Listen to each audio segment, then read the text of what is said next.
Assalamualaikum warahmatullahi wabarakatuh. Bapak Ibu, kenapa sih properti itu juga harus sesuai dengan syariah? Ya, ini pertanyaan yang harus kita jawab. Kenapa kita beli properti itu harus mengikuti kaidah syariah? Ya, yang pertama Bapak Ibu terkait dengan rezeki, ya kan? Properti baik itu tanah maupun rumah itu adalah bagian dari rezeki yang kemudian itu menjadi kepemilikan dari kita Bapak Ibu, ya. Nah, terkait dengan rezeki ini itu nantinya itu akan ditanyai oleh Allah Subhanahu wa taala. Akan ditanyai dua hal Bapak Ibu, ya kan? Akan ditanyai dua hal. Pertama, kita akan ditanyai oleh Allah Subhanahu wa taala dari mana rezeki itu engkau dapatkan dan untuk apa kita belanjakan. Ya. Maka sudahkah kita memastikan apa-apa saja yang kita miliki, apa-apa saja yang kita beli, itu kemudian kita dapatkan dengan cara yang diridhoi oleh Allah Subhanahu wa taala, ya kan? Maka saat ini kita perlu memastikan bahwasanya apa saja yang kita beli, apa saja yang kita miliki harus sesuai dengan tuntunan dari Allah Subhanahu wa taala, termasuk membeli rumah Bapak Ibu, ya. Bagaimana mungkin kita itu akan mendapatkan keberkahan dan juga ketenangan hidup Bapak Ibu ketika kita itu membeli sesuatu itu dengan cara yang tidak dibenarkan atau tidak diridhoi oleh Allah Subhanahu wa taala.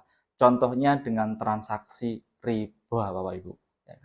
Nah, dari sini kita hadir, Panorama Properti hadir untuk memberikan solusi bagi Bapak Ibu ya kan untuk bisa memiliki properti dengan cara syariah yang insya Allah ini kemudian transaksi yang diridhoi Allah dan diberkahi Allah Subhanahu wa taala. Sehingga tujuan dalam keluarga kita untuk menjadi keluarga yang sakinah, mawadah, warahmah itu bisa dimulai dengan bagaimana cara kita memiliki rumah. Itu yang pertama. Yang kedua, kenapa properti ini juga harus sesuai dengan syariah? Yang kedua ini adalah terkait dengan alasan jangka panjang Bapak Ibu, ya kan? Dengan transaksi Indosyariah yang angsurannya flat itu tentu akan memberikan kenyamanan dan juga ketentraman batin kita untuk jangka panjang. Kita tidak perlu khawatir dengan kenaikan suku bunga yang itu terus terjadi setiap tahunnya Bapak Ibu.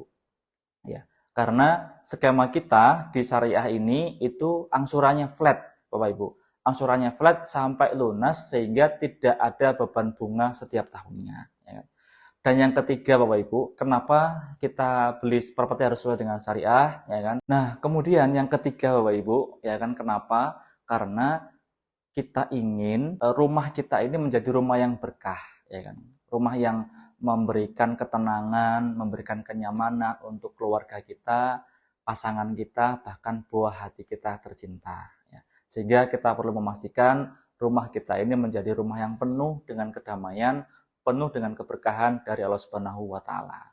Baik, mungkin itu Bapak Ibu tips dari saya kenapa sih beli properti itu harus sesuai dengan syariah. Semoga bermanfaat. Saya Yulistiawan. Assalamualaikum warahmatullahi wabarakatuh.